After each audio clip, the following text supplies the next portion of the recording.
was Blackline opening for Depeche Mode on their 2018 Global Spirit Tour. Man, what a privilege it was, not just to be a part of that project, but to have that opportunity to go out and open for one of my favorite bands of all time. I mean, Depeche Mode, I grew up listening to this stuff, and when we got the confirmation that we were going to go out and open 9 of their European stadium shows, man, did I get excited. But honestly, I absolutely internally started freaking out. I mean, as the producer and sort of technical side of Blackline, I just immediately started freaking out, like thinking, how in the world am I going to pull this off? Knowing with the experience that I've got live, we're literally going to have maybe 20, 25 minutes or something like that to set up our show and be able to get up there and perform, right? One of the biggest challenges that I had mixing live sound was the total disconnect between myself and the band on stage. I mean, in a lot of cases, particularly out at a big outdoor venue or something like that, you're way away from the band. I can't even see the band, basically. I could just see these little kind of dots up on stage.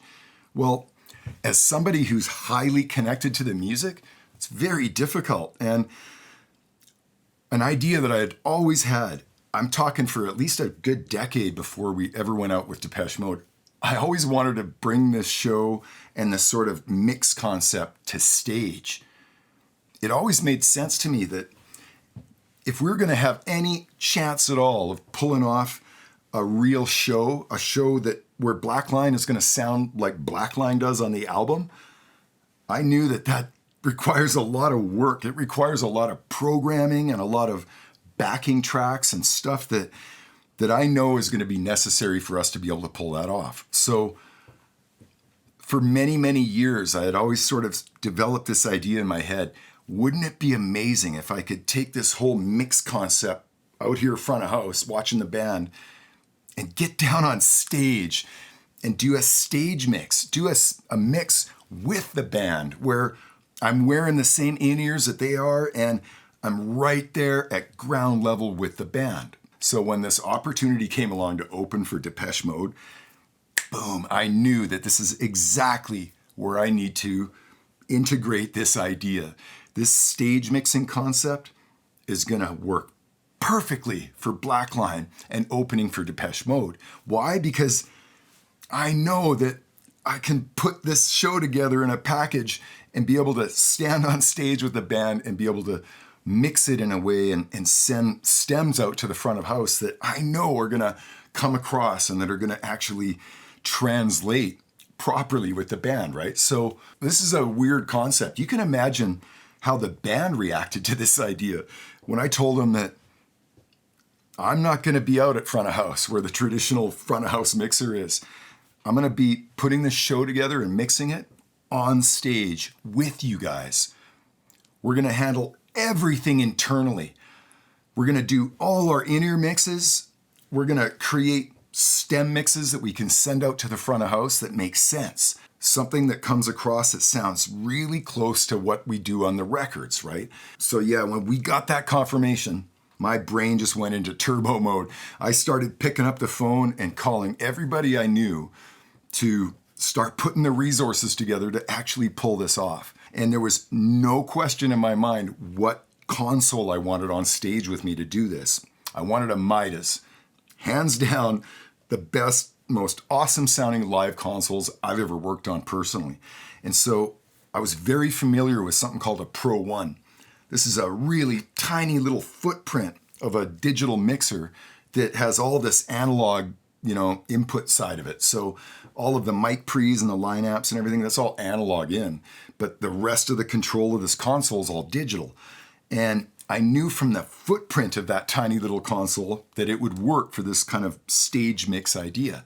So I got on the phone, and it didn't take long before I was talking directly to MIDAS. And man, did they set us up.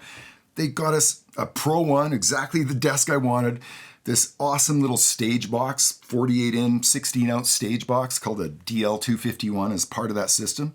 And oh yeah, I got busy. I got busy in programming and thinking about how I'm going to make this incredibly powerful, tiny little footprint of a console handle everything that we had in front of us. And it was a staggering list of technology that had to go on to pull this show off. Well, as powerful as the Pro 1 is, I knew we were going to be pushing that desk right to its limits. I mean, we're talking 5 musicians on stage, everyone wearing in-ear monitors. So there's 5 stereo IEM mixes that I've got to have coming out of that console right there. Not to mention 4 stems going out to front of house that all split to the monitors. There's like, the microphones that are picking up the crowd, the actual ambience of the stage, feeding back into everyone's cans. For anybody who's done live mixing, it's complicated, right? It's not so simple today. It's like back in the day when a band would just jump on stage with guitar, bass, and drums and some wedge monitors. That was pretty straightforward. Band could just kind of step up there and 10 minutes later they'd be rocking, But an electronic show like Blackline, where there's all this technology going on, all this wireless technology, it's just a overwhelming amount of stuff. And for anybody who's had the experience, obviously something that cannot be set up in 25 minutes, right?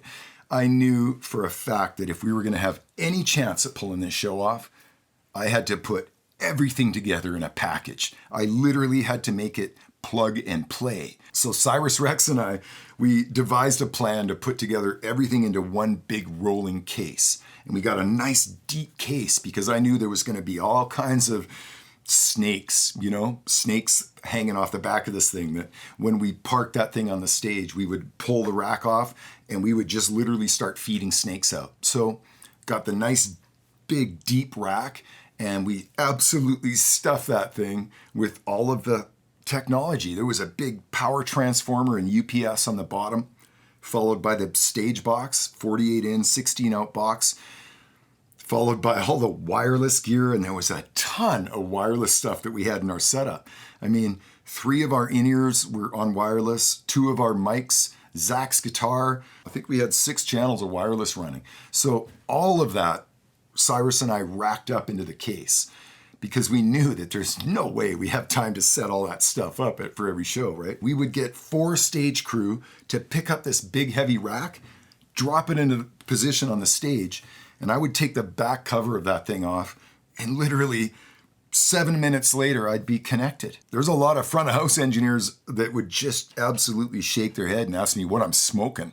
But I can promise you this has unbelievable results because, I'm not talking about trying to mix the band through the PA from stage. That's not possible, obviously. What I'm talking about is being the connection between that band and the front of house.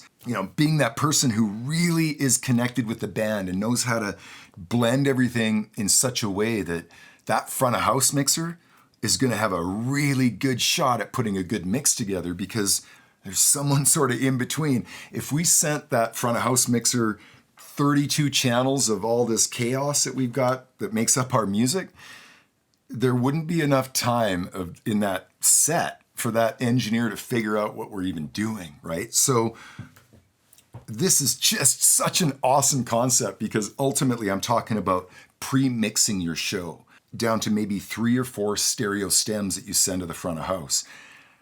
In my experience, when I do a really good job of doing those stem mixes live with the band on stage, oh man, it is a completely different experience. That disconnect that I was talking about, it's out the window. Now I'm right there and I'm feeling it. I can actually feel the same bass that they can, right? And when someone's got a problem with their in-ears, boom, one button and I'm looking at their in-ear mix and I'm hearing their in-ear mix in mine, right? So Douglas has a challenge on with his vocal or whatever, boom, I'm on it. It's like if I'm way out at front of house, it requires people to get on comms and start talking. It's like the problem is now. It needs to be addressed now, not like 4 minutes from now, right? So this concept of getting down onto stage level, oh yeah, this brought my confidence level up 1,000% to pull a show like this off. Through the process of putting all of this together, what I realized is that if you scaled this thing down even from a Pro 1 to maybe one of the little Allen and Heath digital mixers or the MIDAS stuff. There's an M32, I think. Any little digital console like that. For a project band that's going out there and touring, this could be such a benefit to pulling off shows and making your band sound the way that you want it to, even without a technician. Because initially, when you're doing your rehearsals and setting up and preparing for that tour, you can get a technician to come in and help you set one of these little digital consoles up with everyone's ear mixes, and you can take all the time you want in the comfort of a rehearsal space, get everything just right.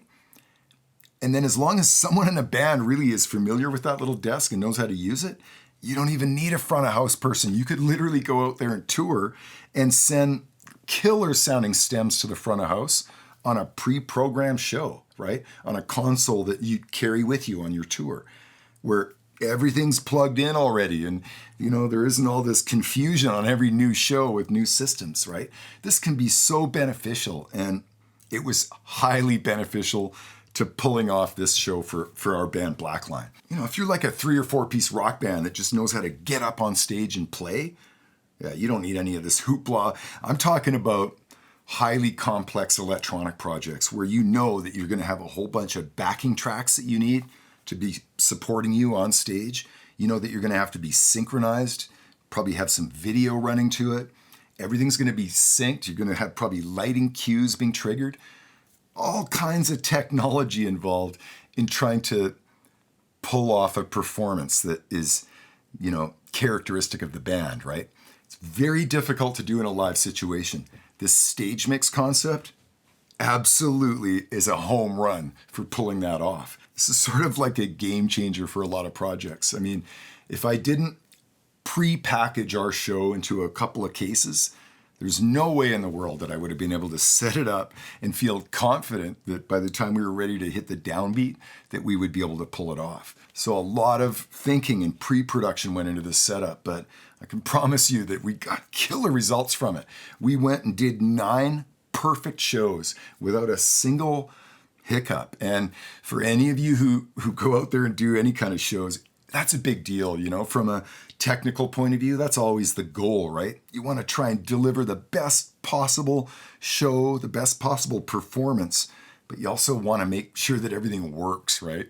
Everything's got to work the first time. You don't have a second chance when you're doing a live show. And no question, one of the biggest benefits of me being on stage level, in ears and mixing right there with the band is their confidence level went up, right? Because they know I'm right there. If something goes down, they don't have to start talking to someone backstage and calling me on a comm. Yeah, and these are the boys, right? I know everybody really well. So if Zack looks at me, he can just look at me and I know exactly what he needs, right? Zack looks at me and something funky with his headphones, boom, one button, and now I've got Zack's in-ear mix in my ears. So I can make the adjustment, fix whatever it is, boom, right back to mixing the show. I encourage you to do some homework. I encourage you to do some experimentation with this concept. Go rent a system, bring it into your rehearsal space, and get busy, because I think you'll be blown away at the results. Absolutely mind-blowing. Thank you for sitting in on today's session. Oh!